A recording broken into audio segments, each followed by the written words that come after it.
Worldwide, May Day is recognized as International Workers' Day, commemorating the struggles of workers and their fight for better conditions. In the 1980s, unions in the U.S. started advocating for an 8-hour workday and workers' rights through demonstrations and strikes. Unions recommended that the workers be honored every May 1st. While many countries celebrate May Day as a workers' holiday, the United States chose to observe Labor Day on the first Monday in November. This decision was made in part to distance the holiday from the more radical labor movements associated with May Day in Europe and elsewhere. May 1st is also observed as Law Day, established by President Dwight D. Eisenhower in 1958 and officially recognized by Congress in 1961. Law Day is dedicated to recognizing the importance of the rule of law and its role in American society. President Eisenhower proclaimed that on this day we should remember with pride how laws help people to be treated fairly and how American laws have inspired other nations. Remember those days when we used to inspire other nations? Congress designated May 1st as the official date for celebrating Law Day in 1961. Happy May Day, everybody.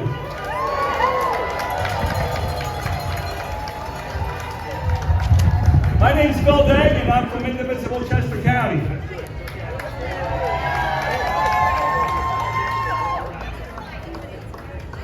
I want to channel, Bernie gives his regrets he couldn't be here today, but he's appearing in Bethlehem. If you chose to be here, but you really want to see Bernie, he's doing a rally in Bethlehem on Saturday, so... I got a few of my, if you'll bear with me for a minute, but there's a few things that Bernie has said over the few years, and I thought they were really appropriate for what we're doing here tonight. Now is the time to alter our government.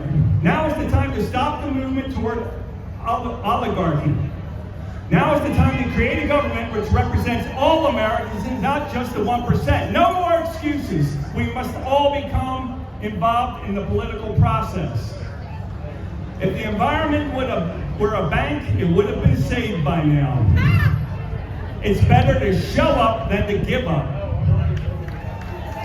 The struggle to create a nation and world of economic and social justice and environmental sanity is not an easy one.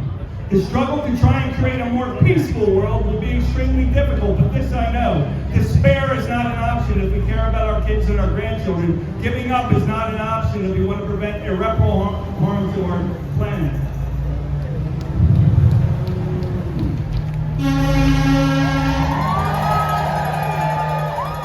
You know, a guy named Adolf Hitler won an election in 1932, and 50 million people died as a result. What I learned as a little kid is that politics is, in fact, very important. Let us wage a moral and political war against the billionaires and corporate leaders on Wall Street and elsewhere whose policies and greed are destroying the middle class of America. Social Security is a promise that we cannot and must not break. There are very powerful and wealthy special interests who want to privatize or dismember virtually every function that the government now performs, whether it's Social Security, Medicare, public education, or the post office. One more. Finally, let us understand that when we stand together, we will always win. When men and women stand together for justice, we win. When black, white, and Hispanic people stand together for justice, we win. Thank you. I have one bit of housekeeping I want to mention before we get started because I don't want to forget. The We Stand Strong Solidarity with Our Workers is having a rally this weekend on Saturday, May 3rd at 1 o'clock. And the location, if you were planning on going to that, listen up. The location is at the Glen Providence Park, 500 block of West Street, State Street in Media. And without further ado, I would like to introduce the Honorable Katie Move.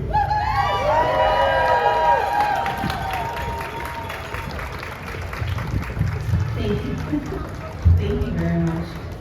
Good evening, everyone. I'm so excited to be here to see your faces, to revive my spirit in humanity. I want to say thank you for doing that. I am State Senator Katie Muth. I represent parts of Chester, Berks, and Montgomery counties since being elected in 2018. It is truly an honor to be here tonight with so many change makers, people who care, advocates, people who read and understand science and facts, because in the Pennsylvania State Senate, sometimes that's a rare thing to be around people who believe in science and facts. So today is a good day to be together, to rally, and to be a little bit angry, right? We have a lot to be angry about. The crowd here tonight and the thousands of people that are across our country protesting week after week, event after event, proves that there is an energized and sustainable voice that supports all working people, our federal workers, our immigrant communities, and our public education system. We cannot allow billionaire bros to dismantle our democracy. It is not an option. We cannot stand by and watch this billionaire administration who don't even understand what going to the grocery store means, what it's like to pay bills every month, what it's like to worry, to live paycheck to paycheck, or if you can afford to retire. We need government officials and elected leaders in every level of government that care about people and serving the people, not their donor friends and not their billionaire buddies. That's right. We know in this first 100 some days of this horrific administration, we've seen epic failures of leadership. This administration has worked to dismantle government systems that support every person living in this country. They've crippled the economy, we're in a trade war, and political donors are literally running our country into the ground. These cuts and the policies being pursued by this administration literally have the potential to set our government back 25 years if we don't continue to hold them accountable, which we will.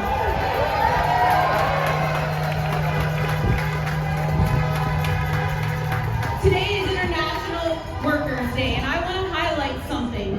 How many of you think that this economy could stand a chance without our immigrant workers? No way. They are the backbone providing human resources, care, personal care.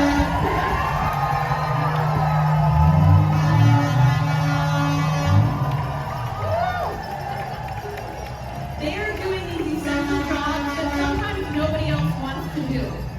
Imagine who is going to be the new home construction builders, or the people that keep all the roads clean, or the people that help take care of people in nursing homes, hospitality workers. These are all people that aren't just workforce important, they're important to our communities. They are a part of our community. And we have to stand up to the horrific attacks and fear-mongering that this administration continues to just pander out so we don't pay attention to what's going on.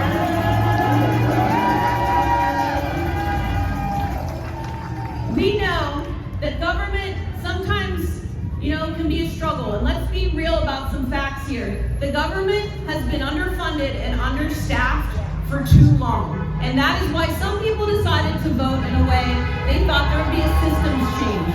Well, we're seeing a systems change. And let me tell you, it is not a change for the better. So moving forward, we can't just demand that what was once be put back in place. We have to demand that government is fully staffed, fully funded at the local, at the county, at the state, and the federal level. Otherwise, it does not work. And that starts with us here demanding that even though there's federal chaos, there are things that we as a community and as a state can do to protect people. A couple of those things. We can have immigrant driver's license here in Pennsylvania. I urge you to call the governor's office to prioritize that. We can also have regulations that stay in place instead of rolling them back like the Trump administration's EPA just did, so that we do have access to clean air, clean water, and soil, because that is a human right.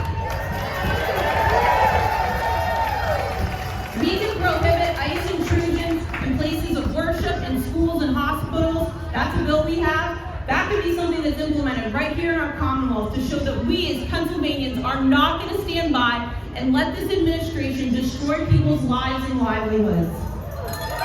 That's right. This is our government.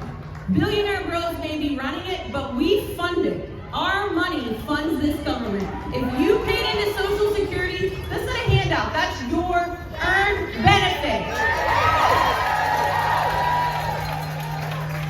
We must demand that elected officials at all levels, of all party affiliations, are fighting the fight for us, the people, to be held accountable, transparent, and lead with courage, not with donor direction. Thank you again for having me tonight, and I am honored to fight alongside each and every one of you.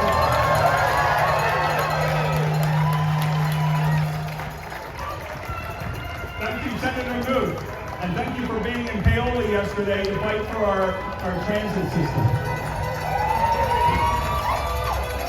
I believe our next speaker hasn't arrived yet, so we're going to have a musical interlude here real quick. Stephanie Marstein is going to play her new song. I heard her tuning up about a half hour ago, and it sounded really great, and I'm very anxious to hear the song in its entirety. So please welcome Stephanie Marstein.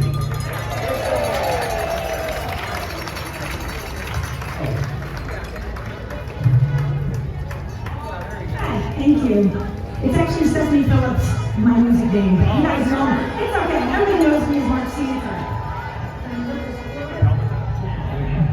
Thank you. So, many of you know me as a singer-songwriter, guitarist, as well as a political activist.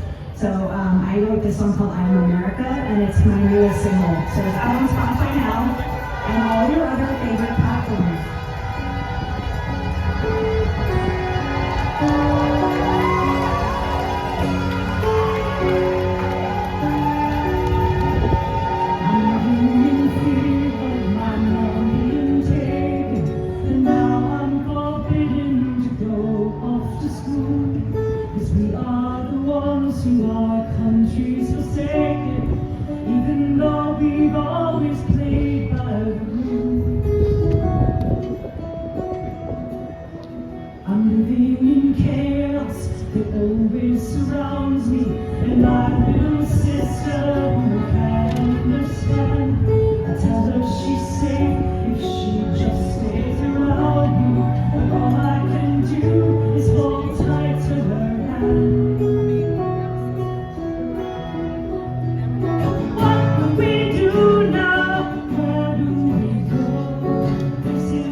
Stephanie Dawson. I don't think I've ever heard such an important message delivered in such a beautiful fashion.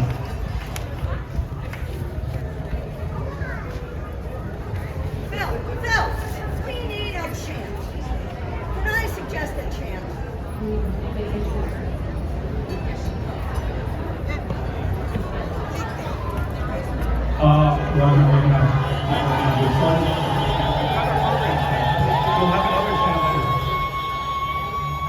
Now our state representative has just shown up. Thank you, traffic. Chris Bialy. Right up there. Right up there. Good evening, folks. Thank you for coming out and showing your support on May Day. I hope you all enjoy the work-life balance of an 8-hour workday, weekends off, paid vacation, family, medical leave, and the 40-hour work week. Those who fought for this years ago were threatened, beaten, and even killed for having the courage to advocate for themselves and others in the workplace. America, thank your unions.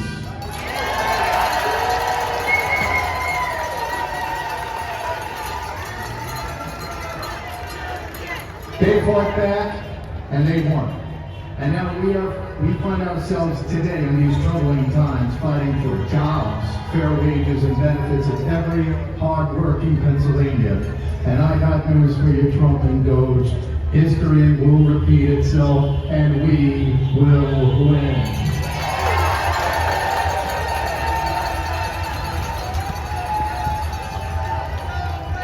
Folks, unions are the middle class, and the middle class are unions. There is no daylight between them, because without one, you do not have the other.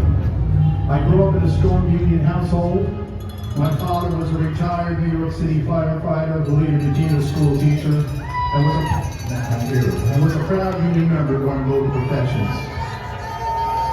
My mother, God rest her soul, 5 feet made of concrete, Brooklyn Irish, and the mother of 6 kids, fought as a member of the negotiating team of Chester County Children and Youth Employees to introduce the first SEIU union in her workplace. Any SEIU union folks out there? The county made it tough on her.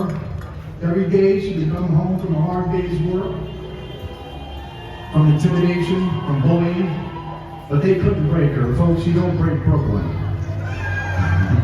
And they couldn't break her brothers and sisters in solidarity. But they in turn did break the Republican-controlled commissioners. This one's for you, Mom.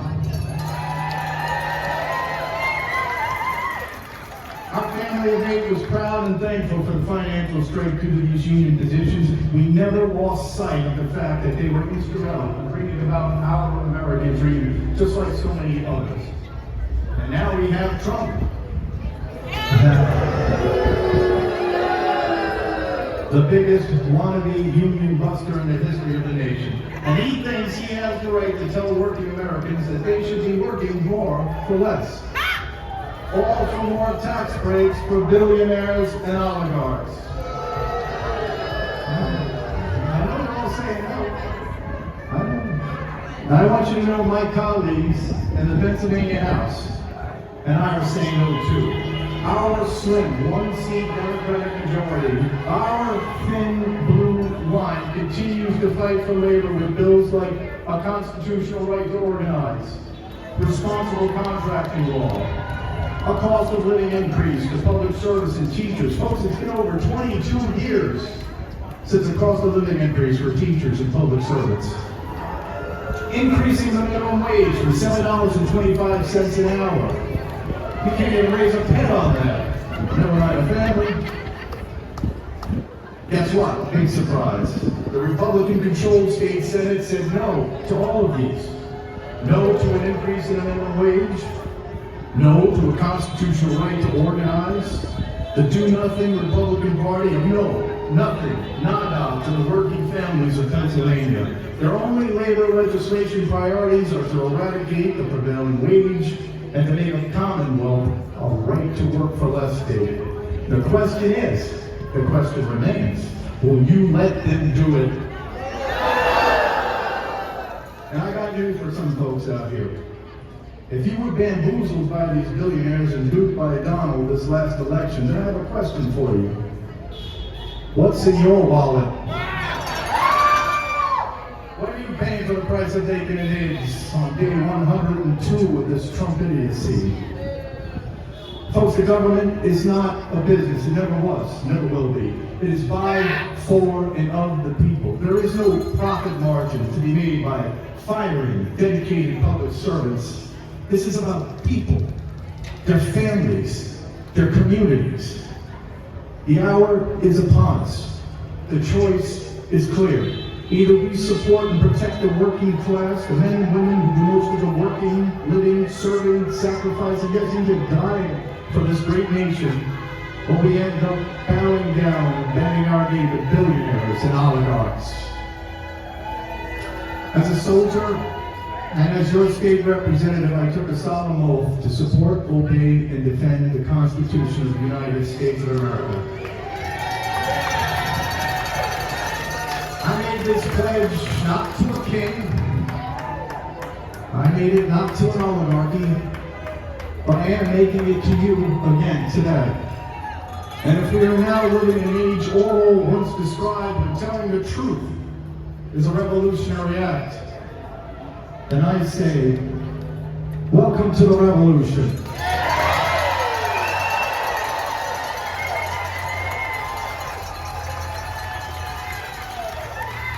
A revolution by, for, and of the hard-working Americans, not billionaires and oligarchs. A revolution of decency, fairness, and equality.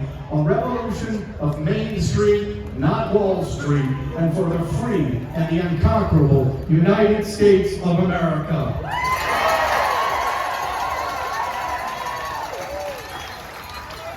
Don't give up, don't look down, and don't be duped by draft dodging Donnie's duplicity. Thank you, God bless you, God bless our workers, and God bless America.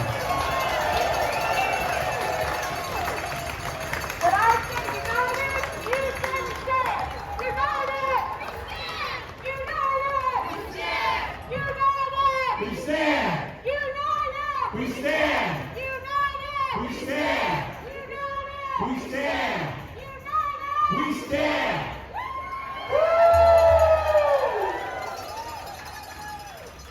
I don't know about you, but when I think where do I want my tax dollars to go, do I want to make a comfortable living for a guy who can't find any way to live on something less than $1 billion? Or do I want to help Meals on Wheels? I don't know about you, but I think I'd rather my tax money go for to help people eat, So to that, I would like to hear our next guest who has something to say about that. Please welcome Patrice Stilley. What's up, my fellow Americans? Good afternoon, thank you for coming. My name is Patrice Stilley, and I have the pleasure and honor of heading up Community Outreach and Communications for Meals on Wheels of Chester County. Meals on Wheels serves homebound senior veterans, neighbors, families, and friends. Last year, Meals on Wheels of Chester County delivered more than 102,000 meals across Chester County. And we expect that number to climb as more seniors are aging in place. Meals on Wheels is so much more than a meal. It's a daily wellness check. It's a friendly face. And a promise that our elders are not and will not be forgotten. These are the people who have built our roads, taught our children, fought for our country, and are the foundation of our communities. Our mission is to make sure they have access to nutritious food. It's food. Food is medicine. Meals on Wheels and organizations like food banks and food cupboards are not just charity. They are the front lines against hunger in America. Every day they do extraordinary work with limited resources, stretching every dollar to feed neighbors who may be struggling with inflation, illness, or unexpected challenges. Sound familiar? None of us are experiencing that, right? When government support disappears, these vital services are at risk, and the safety net they provide could disappear.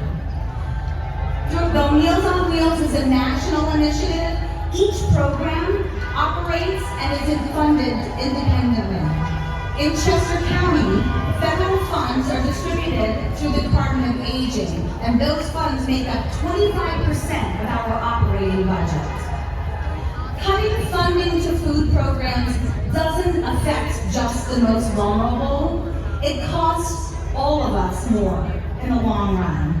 Hunger leads to worse health outcomes, increased hospital visits, missed school and work days, isolation, fear, and deeper cycles of poverty. The cost prevention through programs like Meals on Wheels is far lower than the cost of neglect. Fully funding food programs isn't generosity, it's justice and empathy. It's the bare minimum on how a decent society cares for its people. I ask you to raise your voice and continue to show up. Be the advocate for the grandmother living alone, for the single parent working 2 jobs and going to night school, for the veteran right next door with an empty fridge. They are counting on us every day. This is not a matter of policy, this is a matter of morality. Meals on Wheels in Chester County will never stop feeding our homebound seniors with the help of this generous community. Thank you, and happy May Day!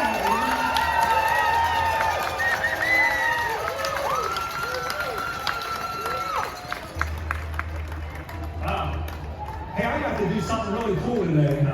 I usually vote in person, but this time I said, heck with it, I'm voting by mail. And I went over to Burger Services and they gave me my mail-in ballot and I filled it out and turned it right back in. I'm like, wow, this is May 1st and I already voted. What am I going to do with myself for the next 3 weeks? You know, I think I'll find something. Protest, yes, said Margaret Wright, my friend Margaret. Yeah, I'll find something to do, but I voted for our next speaker, and I'm very, he's kind of new to this game here, but I'd like to introduce you, our candidate, to take that person's job. She stepped down willingly, by the way, after some great service. Thank you, Margaret, for an excellent job.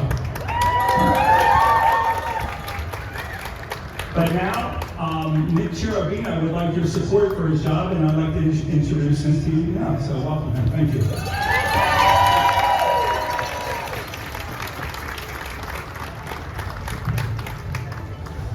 Good evening, Westchester. Got a question for you. How long are we going to put up with this, y'all? How long are we going to let billionaires and the 1% continue to divide us up? It wasn't China's fault, or Mexico's fault, or Lesotho's fault, or any other country on the list. It was the CEOs and the 1% who told our American workers, we're shipping your jobs overseas. We will not pay you a fair share. It's as long as we can line our pockets and increase shareholder wealth. Your job doesn't matter, your family doesn't matter, your town doesn't matter. It's not complicated. You don't need to be an accountant to understand the math. If you pay workers less, you will increase your profits. But today, May 1st, we remind them that this country and the American workers built their companies. The same corporations move their headquarters overseas so they can pay zero in federal taxes. They're not job creators, they're tax evaders. Something does need to change, but tariffs alone are not going to fix this mess. Do you think for a second that these corporations will take a hit to their profits when costs go up? They will pass the cost to consumers and continue to tighten the screw on the working class of this country. And how do they maintain the status quo? By paying off our politicians, and we have to be honest, it's both parties. We're living in a situation now where we have the world's richest man slashing the federal government. Do you think it has something to do with his $250 million campaign contribution? So after you've worked your entire life paying into the system, you're now told we need to cut Social Security. It's a debt that is owed. But let's blame the immigrants and the activists. It's Kilmar O'Brien Garcia. It's Mahmoud Khalil. This is why you can't afford groceries. This is why you can't afford to buy a home. Make no mistake, these actions are for one reason, to send a message. If you speak out, if you stand up, you will be retaliated against. They're sending a message that we are the powerful and you are the powerless. So now it's time for all of us to stand together and elect leaders at all levels that are willing to stand up and fight for workers and to protect the rights we have as Americans.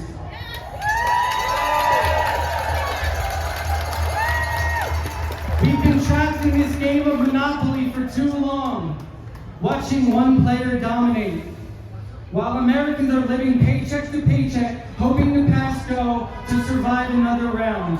Do you know what happens when a game of Monopoly goes on for too long? The board gets flipped, so let's flip the board. My name is Nick Cherubino. I'm honored to be here with you. Thank you so much.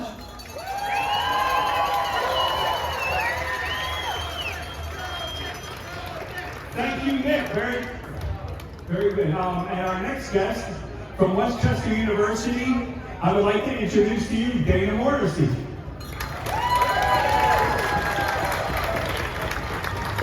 Okay, I'm a little short. Hi, everyone.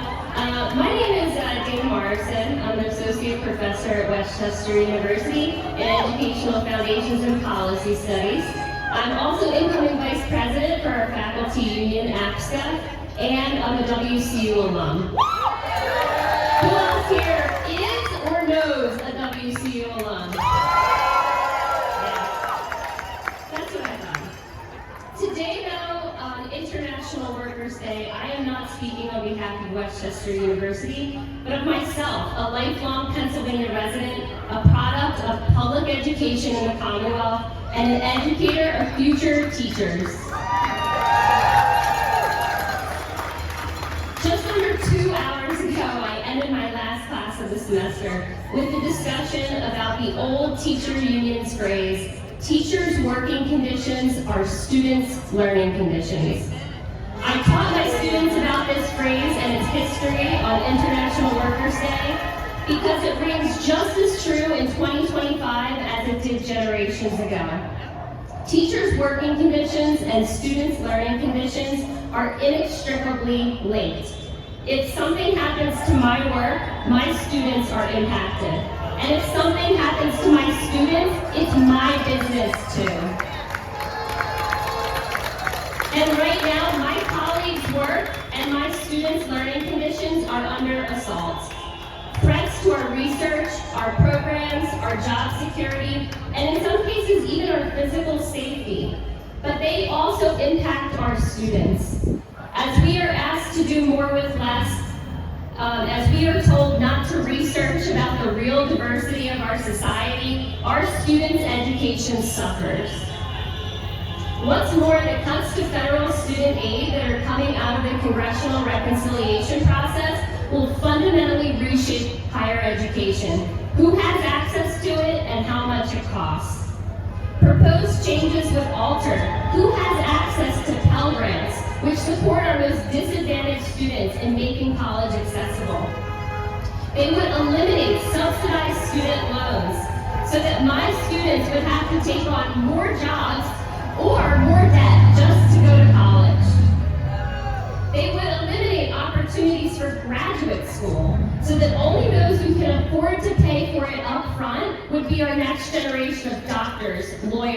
teachers, and researchers. If this administration thinks that faculty are going to lay back and let this happen to our students, our work, and our institutions, they have another thing coming.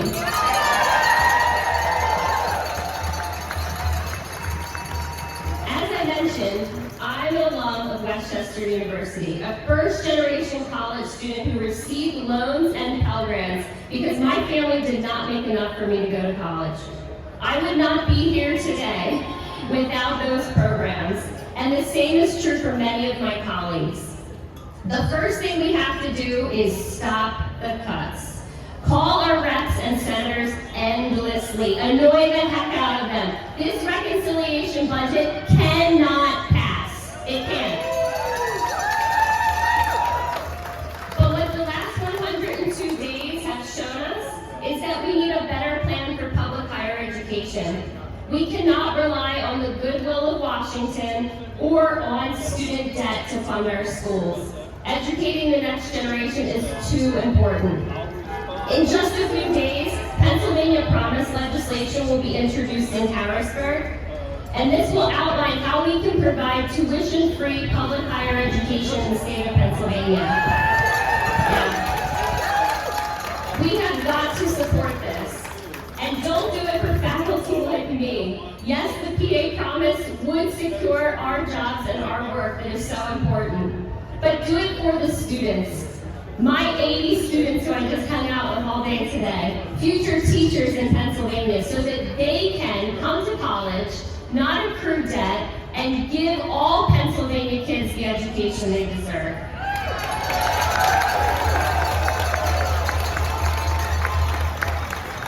But as you push for public higher education funding like the PA Promise, know that my faculty union, ASCA, will be there on the front lines right beside you. Our power is in our solidarity.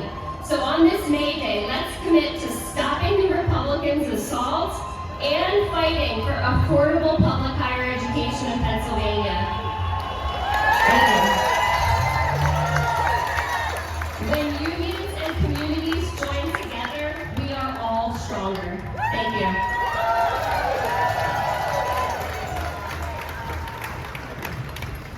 Thank you, Dana Morrison.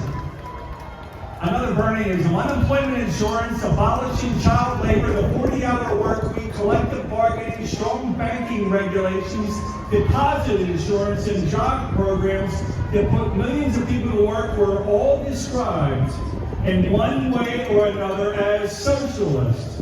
Yet these programs have become the fabric of our nation and the foundation of the middle class. Americans' right to free speech should not be proportionate to their bank accounts.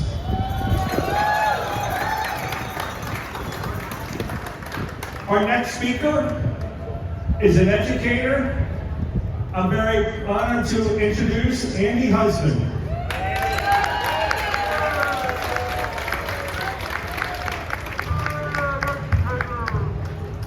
Good afternoon, friends and supporters of working people everywhere.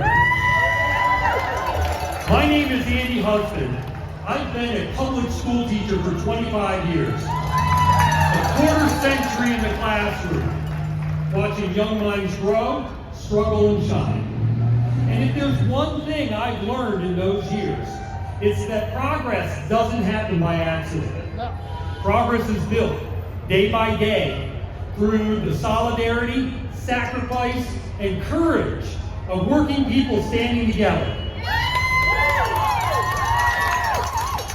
Organized labor is the backbone of that progress. Without unions, there would be no weekends, no sick leave, no workplace protections. For teachers like me, unions have meant the difference between having a voice in how we educate our children and being silenced by bureaucrats and politicians who have never set foot in the classroom. But not everyone respects that legacy. Under the Trump administration, we saw unprecedented attacks on working people.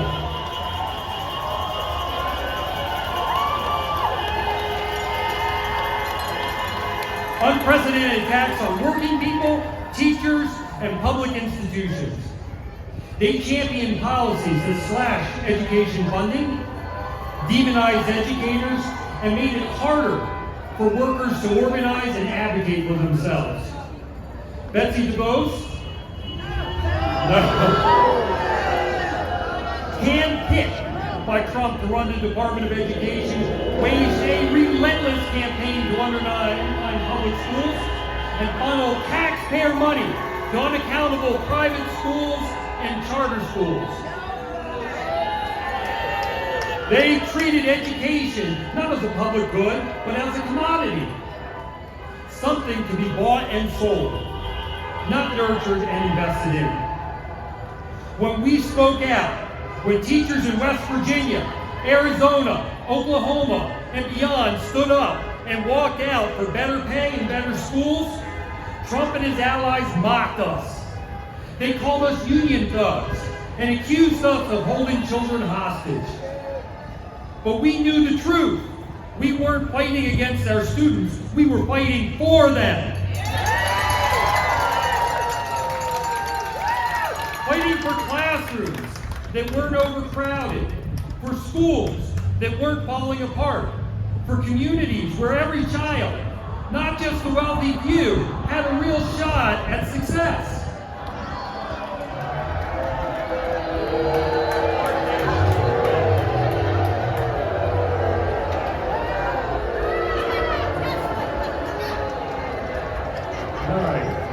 We should be clear, the Trump administration didn't just neglect working people, they actively tried to roll back decades of hard-won rights. They packed the courts with anti-union judges. They pushed for so-called right-to-work laws that strip power from workers. They gutted protections for federal employees. They declared open season on workers' rights, and they thought that we would just sit quietly and take it. But we didn't. We organized, we marched, we voted, and we are still here.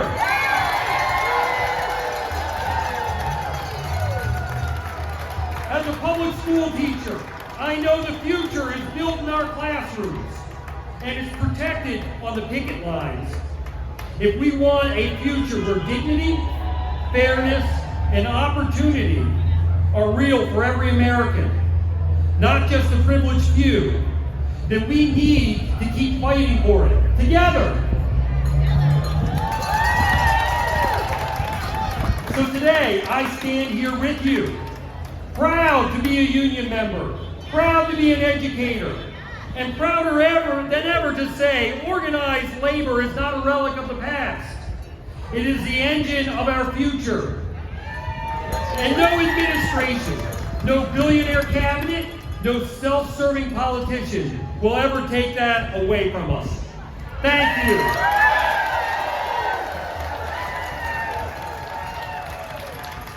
Thank you, Andy Hubbard. Oh, I just wanted to mention, I was a 35-year Teamster, International Brotherhood of Teamsters, local 384 out in Norristown. All your UPS drivers are in that union, so that was me. Tell me what democracy looks like. Tell me what democracy looks like. This is what democracy looks like. Tell me what democracy looks like. This is what democracy looks like. Tell me what democracy looks like. This is what democracy looks like. Woo! I gotta say, I admire the hell out of all of you just coming out time after time after time until this job gets done, until they start listening to us. We aren't going away. This ain't going away anytime soon. I believe we have one more speaker tonight, and I would like to introduce a man who is a small business owner. And he has something to say about what's going on. His name's Eric Schmidt, and I want y'all to welcome him. Thank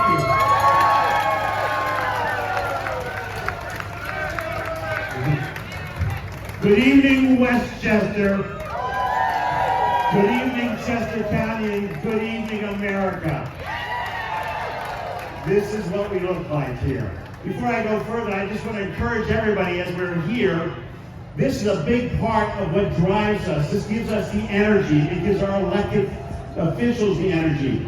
But make no mistake about it. Our victories are counted in votes. They're counted in going to the primaries.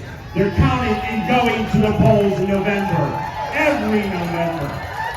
So don't back off that duty. This time around, the votes are counted. There will be no doubt. Come on. Vote, vote, vote, vote, vote. Thank you. I also come to you both as a member of the Way Forward and several progressive groups, CCMF, Indivisible, that helped to gather these groups of people here, and I thank you guys for all that you've done. So thank you, and we'll keep up a good fight. My role tonight is to speak on the behalf of the small businesses. I've been running a small business now in Chester County and Phoenix for 35 years. It's a second generation garden center owner. It is no easy task. I'm here to talk about tariffs and the effect it has had on me. Nearly every day I get an email or a call from a vendor, a supplier that's often a family-run business also. They call me to tell me they don't know what's going on. Some of them call me to tell me we're going to take your products you ordered for the second half of the year and we're going to raise them 10%. The next one calls up and says 25%. And then the next ones are calling up to tell me we can't ship it at all because we don't know what the price will be.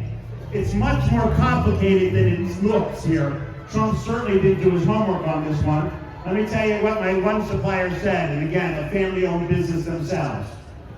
They said they won't ship in the next 2 weeks. If the tariffs don't go away, they'll start canceling the orders we place in the second half. That's not going to help any small business. Furthermore, they said it won't just hurt the small businesses, it will hurt the workers that work on the docks. It will hurt the truckers that ship it across the country. It will hurt the people who own small shops and salesmen and suppliers across them. It'll virtually take them out of business. We have no advantage of size, and this is meant to hurt us. He hasn't given any thought at all.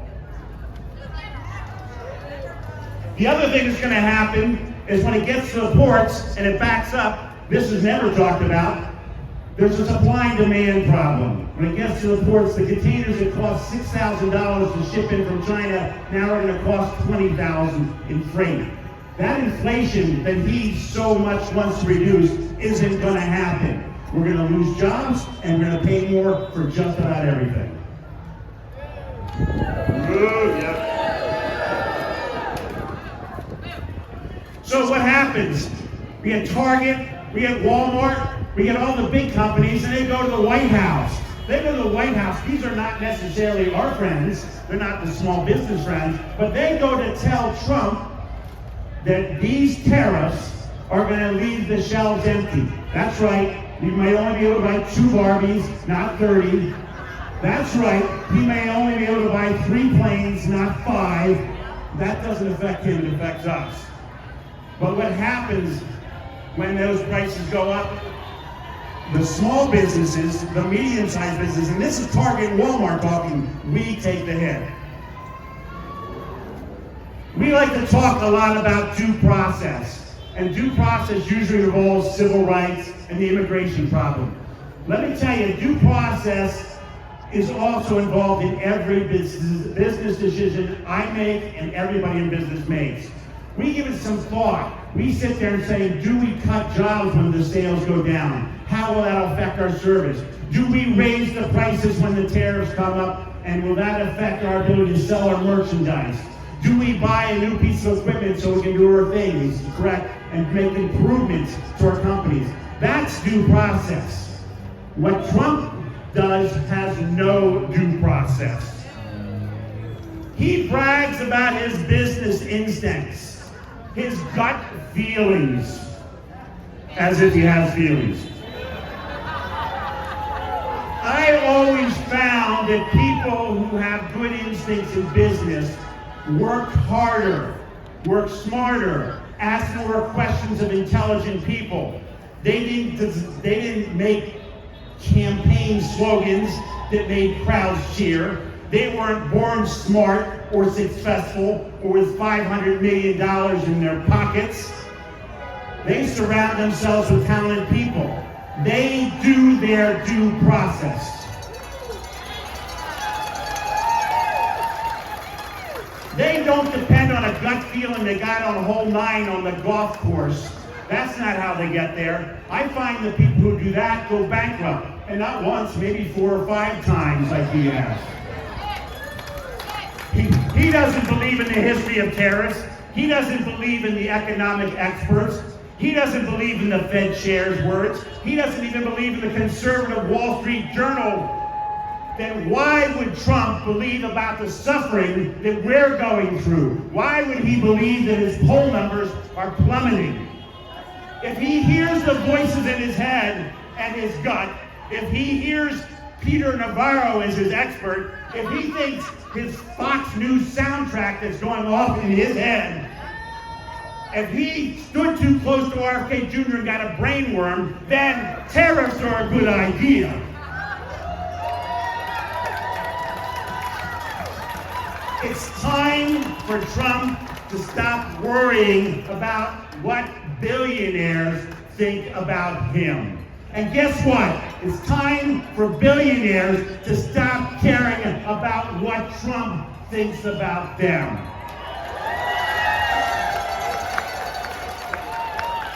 Honestly, Jeff Bezos, are you serious? You're not going to list tariffs on the Amazon invoices because you're afraid Trump is going to punish you.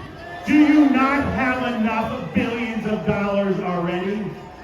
How many billions of dollars do you need to grow a set, huh? How much do you need? I'm guessing there's no billionaires here today. Anybody a billionaire? Not here? Mr. Trump, I want to know when you're going to care about my small business, my employees. When are you going to care about the dock workers? When are you going to care about the truckers, the retailers, and the millions of people that actually make America great?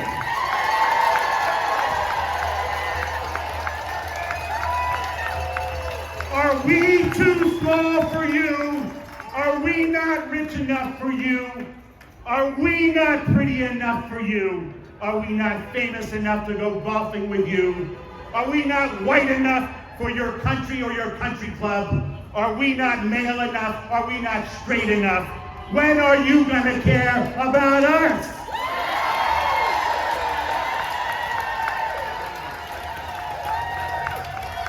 You told us that this is going to be a little uncomfortable, and we will experience a little bit of pain. You ask us to trust your process. Do you trust him? Does anybody here trust him? I don't care what your party affiliation is. I don't even care what you voted for in the last election. What I care about is what is right for our country. And the hard-working people that pay the taxes, that do the ugly work, 100 days into this administration, and it's not too early to ask, are you better off today than you were 100 days ago?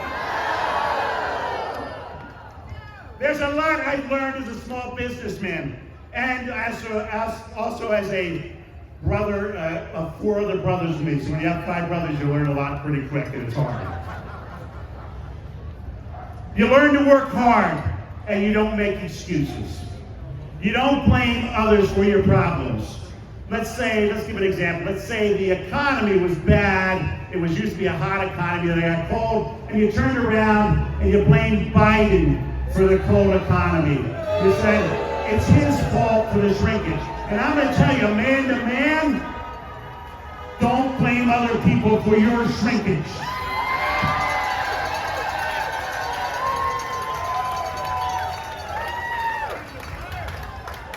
As a small businessman, you learn to plan ahead and adapt. You learn to tell the truth and stand up for your values. You learn to stick together and stand up for those who can't, and to fight bullies. You learn that losing is a temporary situation. Defeat is accepting a bad moment and making your forever reality. Us Schmidt boys, we don't do that. We live to fight another day. We live to fight another month. We live to fight as long as we have to fight. And that's why we're all here today.